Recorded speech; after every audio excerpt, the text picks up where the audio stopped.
Good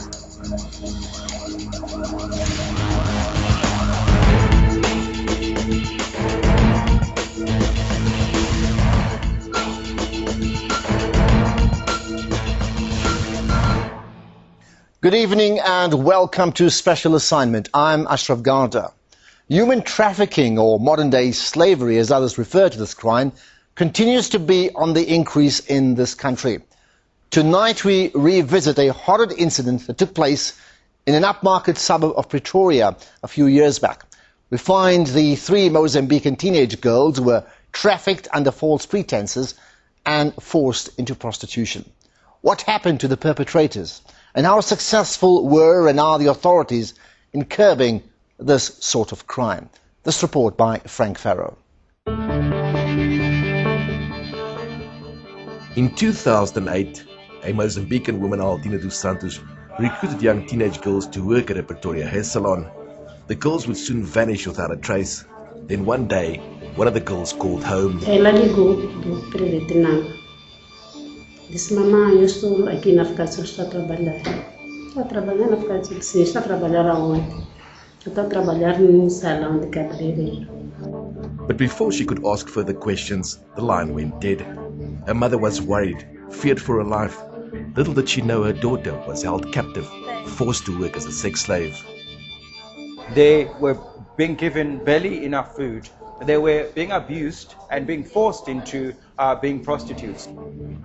Tonight on Special Assignment, we track their journey of hope and despair.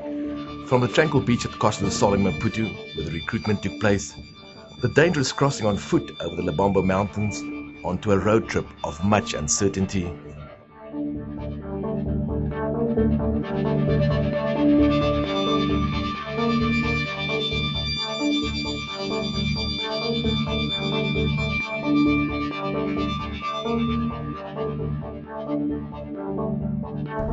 I'm travelling on the Avenida de Marginal, heading towards Costa del Sol. It's a dangerous stretch with potholes in the road and many motorists here not observing the rules of the road. On my right hand side is the Indian Ocean. On my left, as you can see, are upmarket houses which stand in stark contrast to the poverty and squalor in the townships. I'm told that this area here is an ideal breeding ground for human trafficking.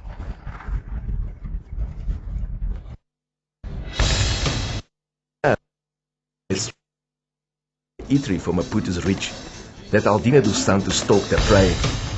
Ready to strike, she walked across the road to the beach. Here, she came across 3 teenage girls, offered to buy them drinks.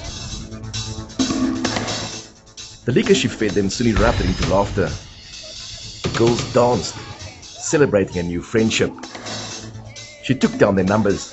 Little did they know, they had just been recruited to work as prostitutes. It's now 3 years later. I'm driving with Mozambican lawyer Inácio Moçanhani. He's the man that investigated the case. It takes me to an undisclosed location to meet the girls and the family because they are ashamed to be seen in public. The mother of one of the girls says they are still traumatized by the incident. Isso não é coisa bonita para dar a cara. Nós damos cara quando é uma coisa de orgulho. Porque muitas das vezes o nosso governo não ajuda em nada. Agora vou dar a cara para quê? Para me vender, amanhã rirem-se, até gozam-se dessas coisas. The girls were all under 16 years of age when they were robbed of their innocence. This girl, who is now 19 years old, still refuses to be identified. She says upon arriving, they were forced to take pictures. Disse que era para vestirmos aquelas roupas, para tirar fotos, que era para ir à internet, para clientes verem e virem até lá. Our investigation found the photos were posted here. It's a website that advertises sex for sale. The South African sex industry is a multi-million-rand enterprise. The demand is for younger girls. Girls trafficked are often illegal, which makes them increasingly vulnerable. Joanna says the trafficker told them if they didn't comply, they would be arrested. Porque nós não queríamos primeiro fazer as fotos. Então ela insistiu, começou a falar. Então nós tiramos, ela disse, se vocês não quiserem, vão ir embora daqui, não sei para onde é que vão, nem passaporte tem, vocês vão presos. Então nós ficamos, fizemos as fotos, Depois das fotos, passaram dia ou 2 dias, começaram já a vir os homens. Sex trader operates freely. In spite of this damning evidence, it still hasn't been shut down. This recent advert clearly shows there are still brothels operating Moreleta Park. Dos Santos plied a trade openly at this upmarket complex. Paulus says sex, drugs and alcohol were openly sold on the premises. Nós o que nós fazíamos mais em frequência é fumar. O que é que vocês fumavam? Fumamos droga, fumamos cigarro, nos dava bebida. Soon after advertising on the web, a stream of men began arriving at the complex. The young girls had sex with all kinds of clients. Mas primeiros dias vieram os brancos. Depois já andava de tempo vieram negros. This is Moreleta Park. It's an upmarket suburb of Pretoria. Behind these high walls, electrified fence, a shocking crime was underway. The army of guards at the gate and even the neighbors failed to detect that all was not well at house number 7. Then one day, acting on a tip-off, Mozambican lawyer Inácio Moçanhani went to the complex. I went to that place, Alto Villa, at the Moreleta Park, at the Tambaba Street. I went there, I arrived around 3, I go through to security, I say, guys, I need your help. But I think that your help is not enough to help me what I want to do. Call the police, the area police here, the police station, because we need the police to assist us. The guy say, for what? I say, no, let me spend you in house number 7. There's a this. I say, no, it's not possible. But the guards at Alto Villa turned him away, ignored his pleas. Moçanhani later convinced the trafficker to allow the girls to visit him in his hotel room. He pretended to be a wealthy American. I told them, you know, girls, now let's talk our language. We are not here for sex. I'm here only to try to help you. But for me to help you, I need to get all the information from you. Back in Mozambique, despite having fallen victims, the girls are often ridiculed by people in the community. The family also feels hard done by civil society and the state. One of the girls' fathers says they have received little assistance after the tragedy. Costuma-se dizer que a paciência ganha a vitória. Até agora estou à espera que apareça alguém que venha nos ajudar. Eu só quero que as crianças vão à escola, não só a minha filha, as 3 têm que ir para a escola, que essas meninas vão vir servir para esta nação. Coming up next, we track the trafficking route across the border from Mozambique into South Africa.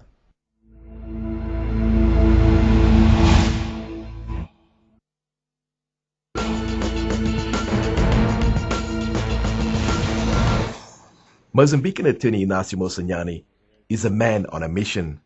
I meet him at the Maputo hotel to find out more about the billion-dollar business of trading in human beings. The 53-year-old lawyer was living in Pretoria when he first detected the crime. I remember I went to Pretoria to visit a friend of mine. And when we was in the veranda at his apartment, so I saw in the other veranda many girls in the veranda, small girls. From that stage, I start to approach the security of the building, the building securities, and then I went to caretaker of the building, tries to find out what's happening with the girls. He would soon embark on a crusade to fight this global scourge. His investigations are all self-funded. According to the IRC, children are trafficked into South Africa for sexual exploitation annually. The route is not only one route. We have got that route through Lebombo, Sangasia Lebombo. We have got the route through Lomahasha. We have got those routes here at Ponta Douro. The girls were trafficked through an opening in the fence at the Lebombo border post. She took them from here, from Maputo, using one Pajero until the border.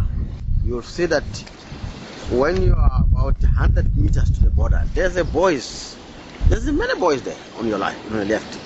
Those boys the one that facilitate. A source at the border told Special Assignment crime syndicates pay about 180 rand for each person trafficked. Mozambican police pockets 100 metikaj, the equivalent of about 30 rand. The SAPS collect 50 rand to turn a blind eye. Runners then take the people across. They are paid 100 rand for each person trafficked. The head of the Mozambican police says the trafficker paid corrupt officials to allow the girls through. That girls, they didn't bring passport in that time, but she paid some money to some police officers from Mozambique and police officers from South Africa. So as you can see, corruption's both sides. We spent more than an hour at the border fence on the South African side. In the time we spent here, we did not see a single police patrol. I saw bent fences where people cross and an opening in the fence like this one. It is held up with sticks. Just to show you how easy it is, I'm now crossing from the Mozambican side. Here, on top of the Lebombo mountains, is the fence that divides Mozambique and South Africa. On traveling along here, we encounter this big gaping hole. This is an easy access point of trafficking of all kinds into South Africa. After drugs, humans are the most trafficked item. Mosanyani says crime syndicates work closely with the police. The success of all the syndicates, if it comes to drugs, guns, human trafficking, they have a support from inside the police. Meanwhile, at the Restano Gracia border post, in full view of our camera, a Mozambican customs official stamps several passports. The owners of these documents have not identified themselves and are nowhere to be seen. Previous reports have shown that border officials often receive bribe money to stamp passports illegally. I'm also told that some taxi drivers work closely with crime syndicates trafficking people. At the Lebombo border post, I meet Michael Ngomani. He's been a taxi driver for more than 20 years and has seen it all. Ngomani says people do filter through. A pessoa arranja, mas normalmente não é fácil. A pessoa apresenta o passaporte, carimba o passaporte, passa. Mas as pessoas podem filtrar porque tem havido movimento sempre. Há pessoas que falam que algumas pessoas aqui passam e depois são vendidas na África do Sul. Por acaso, tem-se falado disso, mas eu nunca vi concretamente. Mas as pessoas falam, dizem que isso acontece. Às vezes, eu lembro, parece que foi no ano passado, parece que alguns foram presos devido a essas coisas. This is a service station at Komati Poort. It's a welcome stop for tired travelers on the road to Gauteng. It's also a hub for illegal money traders. Here, money is openly exchanged into other currencies. With the right kind of money, you can buy almost anything. This is where the girls were picked up by the trafficker as they made their final journey to Pretoria. According to the girls, inside the money, she give them some, I think it was fake things like muti, those things I say put in your pocket, police are not going to do nothing, you're not going to see you, even the soldier through the border, it's a syndicate because those boys, they get the money, but also they pay the police and they pay the soldier. So how much does a lack of legislation on human trafficking add to the problem? We'll find out after this.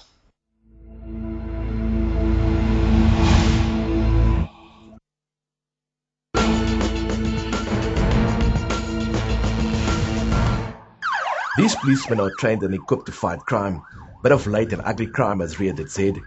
It's known as modern-day slavery, a crime whereby humans are trafficked for sexual exploitation or servitude.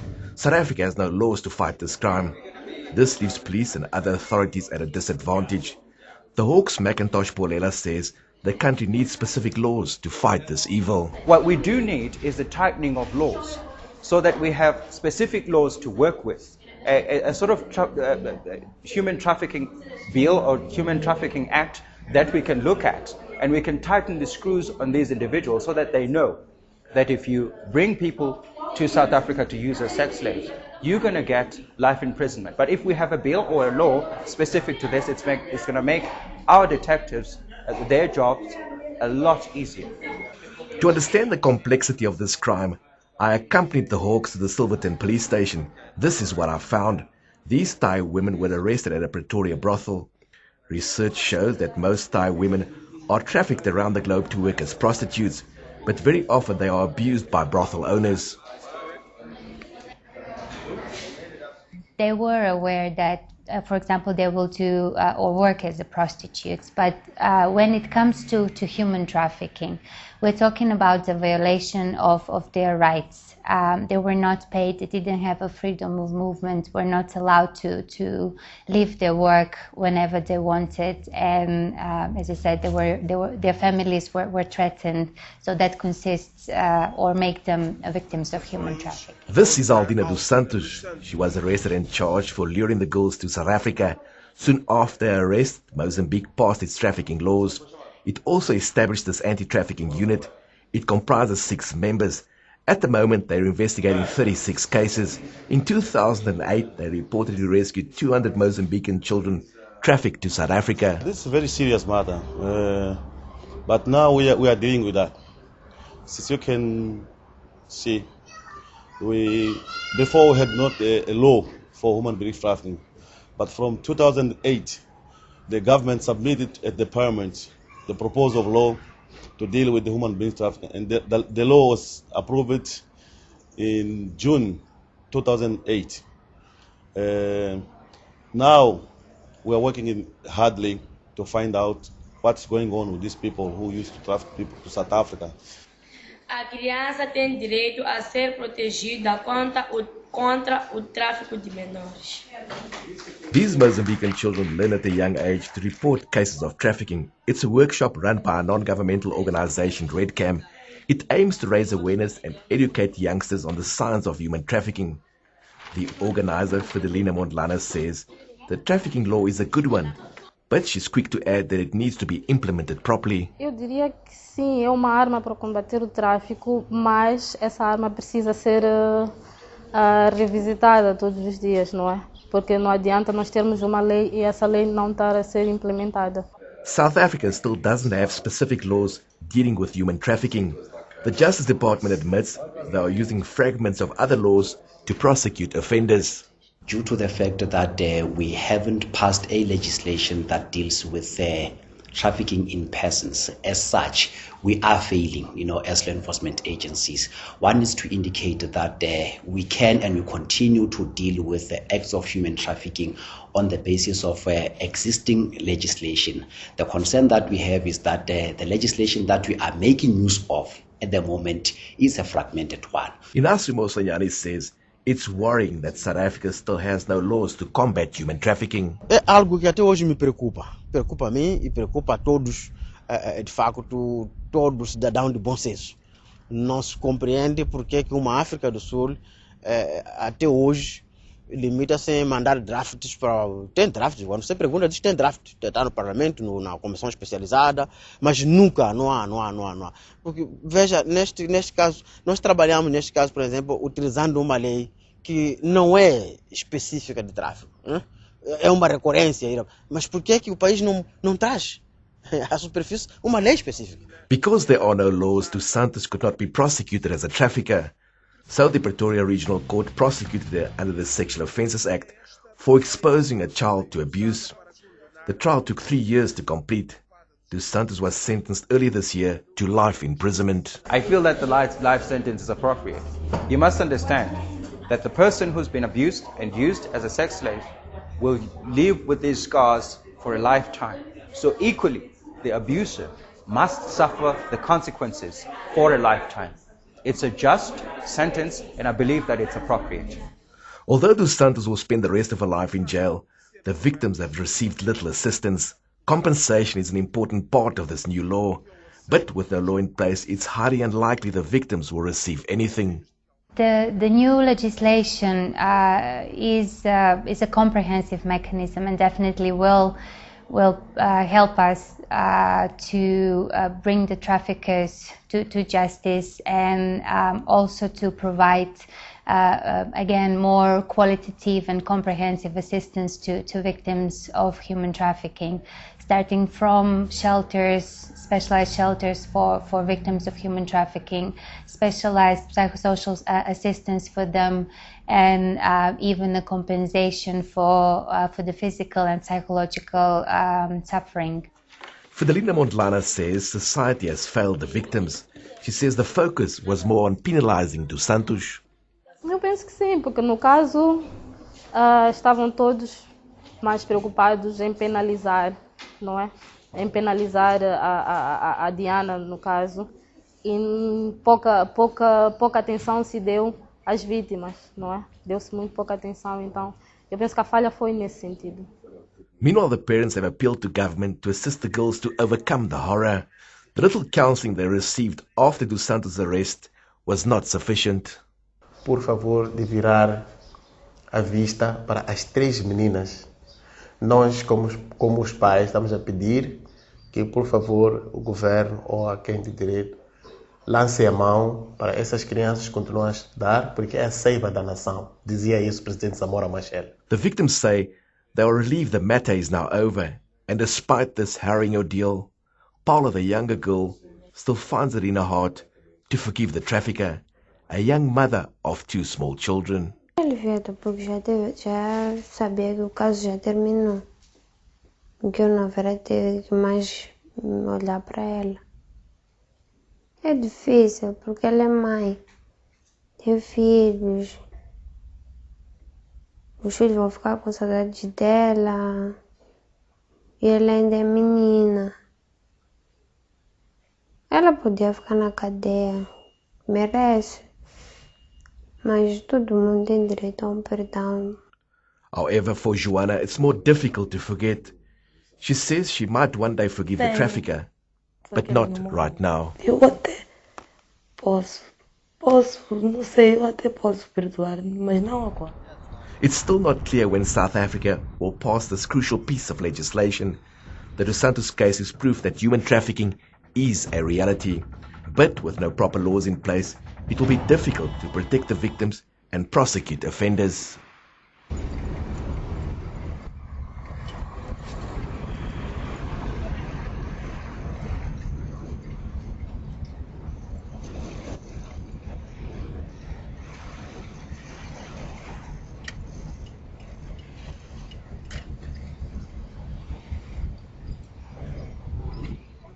Now, I would really appreciate your views on this issue, and you can do so on Facebook, Twitter, as well as email. And do make a point of tuning in to my radio show, where I'll be taking this discussion further.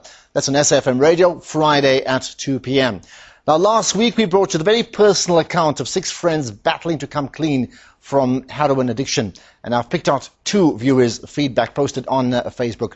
Rory Sang Malau writing, to the brave souls who dare to fight Niaupe, don't give in, because the fight you are fighting is not only personal, but a nation's progress depends on the outcome. And Nick Purden wrote, I wish those guys all the best. I empathise, having fought that battle myself. Reintegrating yourself back into normal society is a hard battle. Now remember, you can catch this show again as well as previous ones on the SABC News website. That's sabc.co.za/news. That's it for tonight. Join us next week for another edition of Special Assignment, when we point out the issues that matter.